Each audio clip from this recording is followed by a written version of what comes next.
ABS-CBN News and Current Affairs. Panib sa katotohanan, panib pagbangon ng bayan.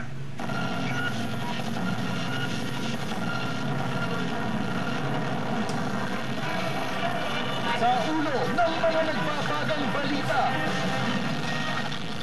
Mga kemikal na tumaga sa pagkakasunog ng blending area sa isang pagawaan ng alak, nakakaapekto sa mga yamang tubig.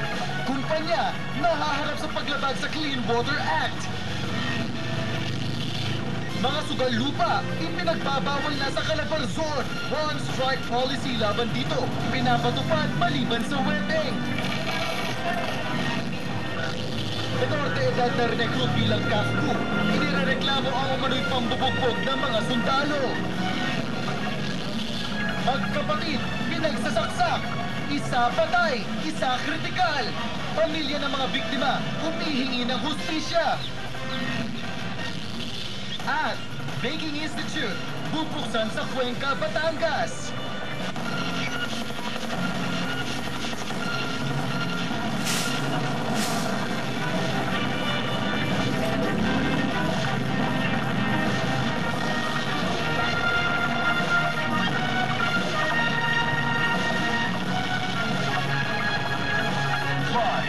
Mula sa ABS-CBN News Center, Batangas, ito ang TV Patrol, Southern Tagalog.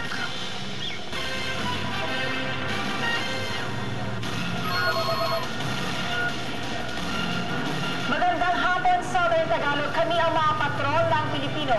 Nagbabalita at naglilingkod sa inyo sa Timog Katagalugan.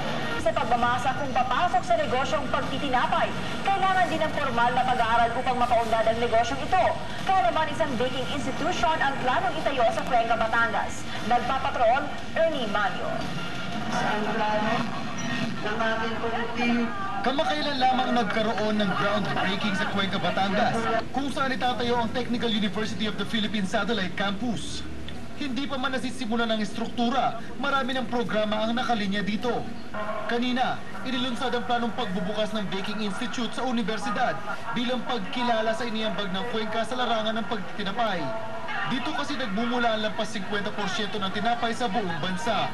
Magkagayon man, aminado si Lucito Chavez, Vice President ng Philippine Federation of Bakers Association. Hindi sapat ang talento sa pagmamasa lamang ng tinapay. Malaking bagay daw ang kaalaman sa aspetong pagninegosyo. In this way, makakahabol kami sa technology advancement na kailangan sa panahong ito. At dahil prioridad ng lokal na pamahalaan ng Cuenca ang mga out-of-school youth o mga kabataang hindi nakakapag-aral, isa sila sa mga makakapasok sa institute. Eventually, it will be open to all young people who would want to learn baking. Inaasahan sa tulong ng programang ito, mas mapapaunlad ang pagtitinapay sa bayan ng Cuenca. Ernie Manio, Patrol ng Pilipino. Susunod! Panaderong nagsusupply sa dating child actress at ngayon gobernadora. Kilalanin ang detalye sa pagbabalik ng TV Patrol, Southern Tagalog. Higit 50% ng tinapay sa bansa ay nagmumula sa Cuenca, Batangas, kung kaya tinaguran itong Home of the Bakers. At alam niyo bang dito rin sa bayan na ito nagmula ang nagrarasyon sa dating child actress at ngayon governor na ng Batangas? Alamin sa pagpapatrol ni Ernie Manio. Bukod sa Mount Makulot, isa sa pinagmamalaki ng Cuenca sa Batangas ay ang kanilang tinapay. Tinatayang 80% sa kabuuang populasyon ng bayan ay pagtitinapay ang negosyo. Kung kaya sa paligid, nagkalat ang mga bakery. 60% ng lahat ng tinapay sa bansa ay nagmumula sa Cuenca sa Batangas. Dahilan para tagurin ng bayan na Home of the Bakers. Dito rin ang galing ang panadero nagrarasyon ng pandesal sa dating child star at ngayon gobernadora ng Batangas. Kung saan, yung Trojan Slate po, kanyang pelikula, libre nga po yung pagkapanood ko noon dahil binigyan po ako ng mama niya ng pasis. Kanina, sa ika-134 na pagkakatatag ng bayan ng Cuenca, naglipa na ang mga tinapay. Sa parteng ito, buy one take one pa. Dahil dito ang tinapay ang magiging pangunahing pambato ng bayan ng Cuenca sa trade fair ng probinsya na gaganapin sa Disyembre.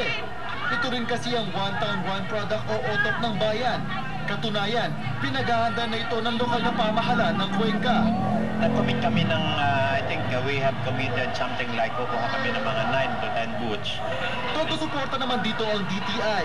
Sila ay kasaling buong buo sa ating gaganaping provincial trade fairs.